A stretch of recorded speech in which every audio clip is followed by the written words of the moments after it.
को जो प्राप्त हो गए हमारे पुरखा, उनके बराबर में किसी जीवित व्यक्ति का भी फोटो लगा देते हैं। तो वो कहीं मुख्य द्वार पे लटका देते हैं, कहीं पश्चिम दिशा में लटका देते हैं, कभी पूर्व दिशा में लटका देते हैं, कभी। नमस्कार साथियों, आपका स्वागत है हमारे एक नए ब्लॉग में। और साथियों, आज हम आ चुके हैं गंगा जी के किनारे पर। अविरल रूप से पतितों को पावन करने वाली आदि स्वरूपा माँ भगवती यानी माँ गंगा बह रही हैं। और गंगा किनारे से आज हम बात करेंगे श्राद्ध पक्ष पर। साथियों, आज से श्राद्ध पक्ष शुरू हो चुके हैं। आप सभी जानते हैं कि हिंदू धर्म यानी सनातन धर्म में श्राद्ध पक्ष का बहुत ज्यादा महत्व होता है। श्राद्ध पक्ष में क्या क्या करना चाहिए, क्या महिलाएं श्राद्ध को कर सकती हैं, आखिर श्राद्ध में जो हम कार्य करते हैं वो पितरों तक कैसे पहुंचते हैं, आज हम इन सारी चीजों पर बात करेंगे इस वीडियो में श्री पंडित सुरेंद्र जोशी जी महाराज से। महाराज जी जय जय श्री सीताराम, जय सिया राम। महाराज जी, आज से श्राद्ध पक्ष शुरू हो चुके हैं जी। श्राद्ध का क्या महत्व है और श्राद्ध पक्ष कैसे मनाया जाता है? श्राद्ध पक्ष भाद्रपद की पूर्णिमा के लिए, शुक्ल पक्ष में जो पूर्णिमा होती है उसको मनाया जाता है हर साल की बात जी। अब की जो तारीख है 7 सितंबर, दिन रविवार पड़ रहा है और पूर्णिमा का दिन है। उसके साथ साथ आज चंद्र ग्रहण भी है। जैसे हमारे माता पिता हैं वो भी पितरों के रूप में आते हैं, दादा दादी और परदादे तक, ये 3 पीढ़ियों तक हमारे लिए पितृ पक्ष माना, पितृ दोष और पितृ के प्रति श्रद्धा भाव और अर्पण किया जाता है। पितरों के प्रति श्रद्धा भाव अर्पण और तर्पण करने के लिए, जिससे उनकी उन्नति हो परलोक में जी, उसके लिए हम श्राद्ध करते हैं। हाँ। अच्छा महाराज जी, श्राद्ध कौन कौन कर सकता है? क्या पुत्री कर सकता है या पुत्री भी श्राद्ध कर सकती है? जी, इसमें पुत्र भी श्राद्ध कर सकता है, पुत्री भी श्राद्ध कर सकती है, या किसी में पुत्र पुत्री नहीं है, कभी केवल महिला है तो महिला भी अपने पति के प्रति, अपने वंश के प्रति समर्पण भाव से जो है पितृ शांति या पितृ दोष निवारण के लिए कर सकती है। माता सीता ने भी किया था जी। हाँ, जिस समय राजा दशरथ जब खत्म हो गए थे तो माता सीता ने भी ये पिंड दिया था जी। श्राद्ध पक्ष जो हम करते हैं तो उसमें क्या क्या नियमों का हमको ध्यान रखना चाहिए जी? श्राद्ध के समय क्या क्या करना चाहिए, किस प्रकार अपने पूर्वजों का श्राद्ध किया जाता है? बहुत अच्छी बात है। सबसे पहले शरीर स्वच्छ होने के साथ साथ मन भी स्वच्छ होना चाहिए, और जो भी हम अपने पितरों के प्रति करें वो श्रद्धा भाव से करें जी, और अच्छे से करें। ऐसा भी नहीं है कि हमारे पास, जैसे मान लीजिए ब्राह्मणों के लिए भोजन कराने के लिए नहीं है, गाय के लिए खिलाने के लिए नहीं है, चींटियों के लिए नहीं है, तो कुछ तो कर सकते हैं। जैसे हरा चारा भी थोड़ा गाय के लिए खिला दे, उससे भी हमारे पितरों को शांति मिलेगी। और कुछ भी ना करें तो कम से कम 1 लप जल ही दे दें।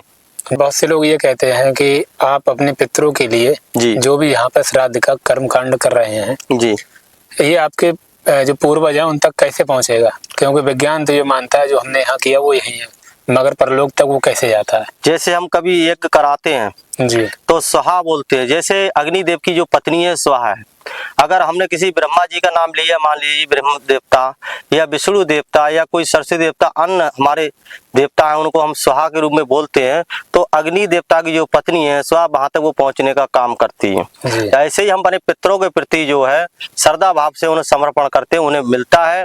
और आज के दिन हमारे जो है पूर्वज, जो हमारे पितृ होते हैं, वो पृथ्वी पर निवास करते हैं और वो देखते हैं कि हमारे कोई वंश का आए और हमारे लिए कुछ तर्पण करे, कुछ श्राद्ध के रूप में करे और कुछ ऐसा कुछ काम करे ताकि हमारी भी आत्मा शांत हो और ताकि उनके घर में भी, स्वयं के करने वाले के भी घर में। महाराज जी, ये तो श्राद्ध हर वर्ष किया जाता है जी, क्या ऐसा भी हो सकता है कि कोई व्यक्ति चाहे तो अपने पूर्वजों के लिए एक बार में तर्पण कर दे, फिर उसको बार बार ना करना पड़े? क्योंकि कभी कभी परिस्थितियां अलग अलग प्रकार की भी हो जाती हैं जीवन में, तो क्या ऐसा भी कोई विधि है? हाँ, विधि है। लोग जाते हैं, गया करने के लिए जाते हैं। जैसे मान लीजिए हरिद्वार में एक कनखल मंदिर है जी, वहाँ भी कुछ पितृदोष से संबंधित, हम पितृदोष समाप्त करने के लिए वहाँ भी लोग पहुँचते हैं। जहाँ कनखल भगवान शंकर जी की ससुराल बताई गई है शास्त्रों में, और वहां भी पहुंचते हैं, वहां समर्पण भाव से पूजा अर्पण करते हैं, उनसे विनती करते हैं। लेकिन गया भी पहुंचते हैं, पिंडदान देते हैं अपने पितरों के प्रति, ताकि जो बार बार ना भगना पड़े। लेकिन अगर ऐसा नहीं है, थोड़ा बहुत अगर हम करते रहेंगे हर साल, तो उससे हमारे परिवार में भी सुख शांति मिलेगी, अच्छा भी लगेगा। ऐसा नहीं कि हम अपने पितरों को एक ही बार में कुछ ऐसा खिला दे जो एक ही बार में संतुष्ट हो जाए। जब हम ही संतुष्ट नहीं होते तो सामने वाला या हमारे पितर कैसे संतुष्ट हो सकते हैं। अच्छा महाराज जी, पुराणों में, ब्रह्म पुराण से लेकर कई पुराणों में और शास्त्रों में ये कहा गया है कि जब तक श्राद्ध का पक्ष चलता है जी 16 दिन तक व्यक्ति को बहुत ही नियम संयम के साथ रहना चाहिए, जिससे कि उसके जो पूर्वज हैं वो उनकी जो परलोक में है उनकी उत्तम गति हो। जी आज के समय में हम देखते हैं कि घरों में जब पहले दूध हर घर में मिलता था, वहीं आज दूध की जगह हर घर में मांस, मदिरा और शराब मिलने लगी है। जी तो क्या जो व्यक्ति इन चीज़ों को ग्रहण करता है, मांस, मदिरा या शराब पीता है, उसको भी 16 दिन तक विशेष नियम के साथ चलना चाहिए, जिससे कि उसके पूर्वजों की उन्नति हो सके? अगर वो शराब पीता रहे तो भी उन्नति हो जाएगी। हम पितृपक्ष में सबसे पहले जो है ब्रह्मचर्य का पालन करें, जी मांस मदिरा से दूर रहें, दूरी बना के रखें। और शायद है अगर दूरी बना ले ना तो भविष्य में ऐसा करे ही नहीं, क्योंकि ये सब घातक चीज है और बुद्धि को विनाश और बुद्धि भ्रष्ट करने की चीज है। यानी आजकल हम ये देख रहे हैं कि लोग शराब की लत पड़ गई है। आज के दिन हमारे पितृ पृथ्वी पर आए हैं और देख रहे हैं कि हमारा कोई बेटा बेटी या कोई हमारे वंश का कोई पानी पिलाए, और देख रहे हैं वो पौआ शराब का पिया और वो लोट लगा रहा है। ऐसी भी स्थिति में हम लोगों को देख रहे हैं।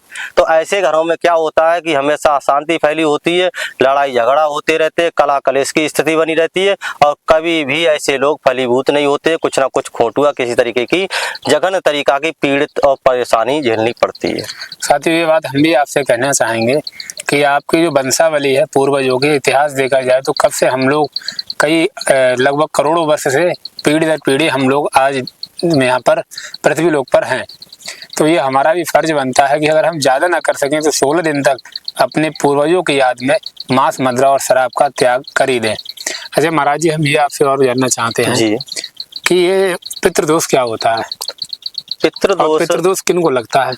पितृदोष जो है, जब कुंडली जब व्यक्ति की जब जन्म होता है तो उसी कुंडली में दिखा दिया जाता है कि इसको पितृदोष में पैदा हुआ है, यह मंगल दोष में पैदा हुआ है। इसी तरीके की तमाम दोष लगते हैं कुंडली में। पूर्व जन्म के भी कार्यक्रम जो क्रिया की है, जो व्यक्ति ने कर्म किए, वो भी उस पर डिपेंड, उस पर निर्भर करता है। जैसे कि पूर्व समय में हमने पिता को सताया, माता को सताया, परेशान किया, वो आगे चल के आपको वो बेटा या बेटी के रूप में लेंगे ताकि वो आपसे बदला लेंगे। अच्छा, ये पितृदोष लगता किनको है? जैसे जिसके माता पिता जीवित हैं उनको भी पितृदोष लग जाता है, या माता पिता ना रहें तब पितृदोष के प्रभाव जीवन में होता है?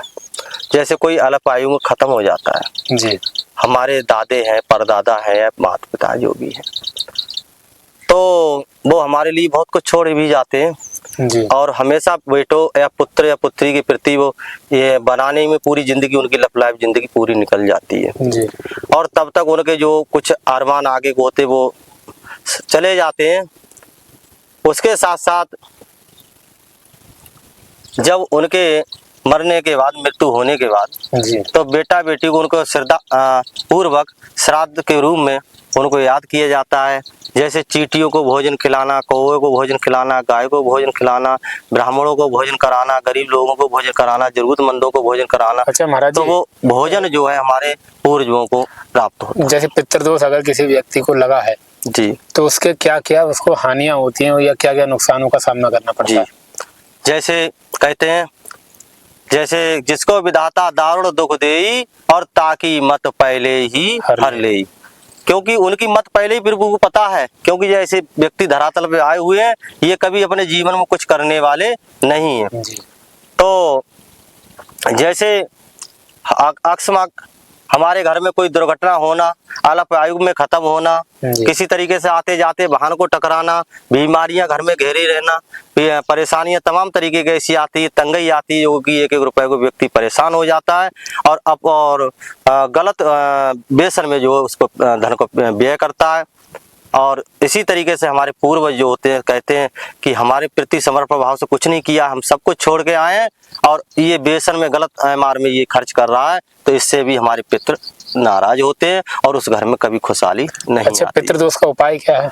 पितृदोष में, पितृपक्ष में 16 दिन का कनागत होता है। अब की बार कुछ 15 दिन का कनागत है, तो एक तिथि की हानि इधर उधर थोड़ा, जिन लोगों की कुछ तिथि पड़ रही है और ना मिल पा रही है तो उस पर अमावस्या पे भी कर सकते हैं। अब रही कि पितृदोष का प्रभाव कारण क्या रहता है, तो हमें पितृपक्ष में प्रत्येक दिन अच्छे से अच्छे काम कर रहा है, किसी के सामने वाले की भावनाओं को किसी तरीके की ठेस ना पहुंचे जी। और हमेशा नम्रता विनम्रता का व्यवहार अपने पास पड़ोसियों के साथ रखना है। और ये आजकल हमने देखा है कि जो हम अपने पितरों की फोटो जो बनवाते हैं वो कहीं मुख्य द्वार पे लटका देते हैं, कहीं पश्चिम दिशा में लटका देते हैं, कभी पूर्व दिशा में लटका देते हैं, कभी उत्तर दिशा में लटका देते हैं। तो हमें अपने पितरों की जो है मूर्ति दक्षिण दिशा में रखना चाहिए, दक्षिण कोने पे दिशा में रखना चाहिए, दक्षिण वाला जो पश्चिम दिशा में मिलता हो दक्षिण कोने पे दक्षिण दिशा में रखे। वहाँ 16 दिन तक लगातार दीपक जलाते रहें और दीपक जलाते रहें। और एक बात का विशेष ध्यान रखना, हमने आजकल देखा है, कहीं पता लगा कि हमारे जो मृत्यु को जो प्राप्त हो गए हमारे पुरखा, उनके बराबर में किसी जीवित व्यक्ति का भी फोटो लगा देते हैं। तो ऐसे भाई बहन बंधु कभी ऐसा काम ना करें, क्योंकि ऐसा काम करने से जो जिसकी मूर्ति या फोटो जो लगी होती है तो उसको जो है परेशानी, अल्पायु को संकट मंडराता रहता है, ताकि अल्पायु को प्राप्त ना हो। 16 दिन में हम अपने पितरों के प्रति तर्पण श्राद्ध तो करते हैं, श्रद्धा के साथ करते हैं, मगर आज हम देखते हैं जो हमारे पितर जो जीवित हैं, घर में उनका अनादर हो रहा है। लोग अपने माता पिता को वृद्धावस्था में अब वृद्धा आश्रमों में छोड़ रहे हैं, उनकी बात नहीं सुन रहे हैं। तो ये इसको आप किस प्रकार देख रहे हैं? उनके लिए जैसा वो कर रहे हैं ऐसे ही उनके साथ होगा जी। आज मान लीजिए हम किसी के बेटा हैं तो हमारा भी बेटा आएगा। ये जगत की श्रेणी ऐसी लगी हुई है, लेकिन आज के लोग कैसे मतलबी है कि ये जानते हैं पर मानते नहीं, कर्महीन कुछ पावत नहीं। ऐसे लोग जो है अज्ञानी नहीं, वो जान रहे हैं सब कुछ, लेकिन जानबूझकर भी माता पिता को पीड़ित करना, परेशान करना, भोजन ना देना, एक अलग्या डाल देना, इस तरीके की हम आजकल देख रहे हैं। इससे उनका कल्याण होगा?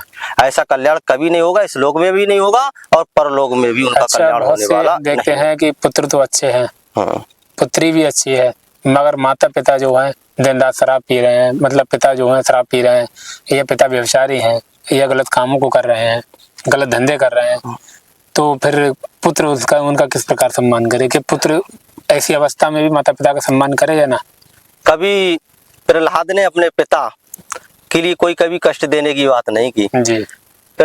हमेशा उनके पिता ने प्रहलाद को इतना कष्ट ताड़ना दी, खंबे से गर्म तेल से तमाम तरीका से ऐसी पीड़ित परेशानियां देते रहे, लेकिन प्रहलाद ने कभी अपने पिता के प्रति जो है गलत नहीं सोचा। आखिर में भी भगवान ने कहा, बताओ प्रहलाद क्या चाहते हो?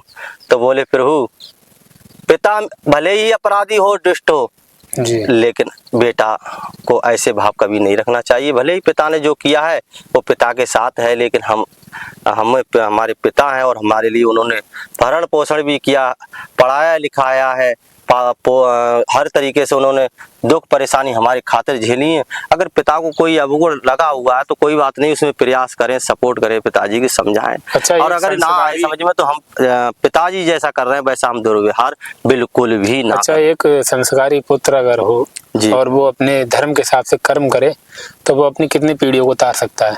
देखिए, भगवान शंकर जी भागीरथ इस पृथ्वी पे गंगा लेकर के आए और उन्होंने 60,000 पुरखाओं का उद्धार करने का, तरण करने का काम किया हमारे भागीरथ। तो ऐसी बात नहीं है, इस धरातल पे आज भी महापुरुष हैं, ऐसे ऐसे बेटा सपूत हैं जो भी आज कल्याण कर रहे हैं। आज भी ये पृथ्वी रुकी है, हमारे वीरों पे रुकी हुई है, हमारे सत्य पे रुकी है और हमारे ये सनातन पे रुकी हुई है। ये हमेशा जो है सत्य पे रुकी रहेगी और आज भी ऐसे ऐसे वीर सपूत हैं जो उद्धार कर सकते हैं। जी, आपने श्राद्ध पक्ष पर जो इतनी महत्वपूर्ण जानकारी दी, इसके लिए आपका बहुत बहुत धन्यवाद। बहुत बहुत धन्यवाद। सीताराम, जय सिया राम। साथियों, यदि आपको जानकारी अच्छी लगी हो तो वीडियो को लाइक, शेयर करें, फॉलो करें और सब्सक्राइब करें। जय हिंद, जय भारत, जय जय जय श्री सीताराम। जय सिया राम, सीताराम।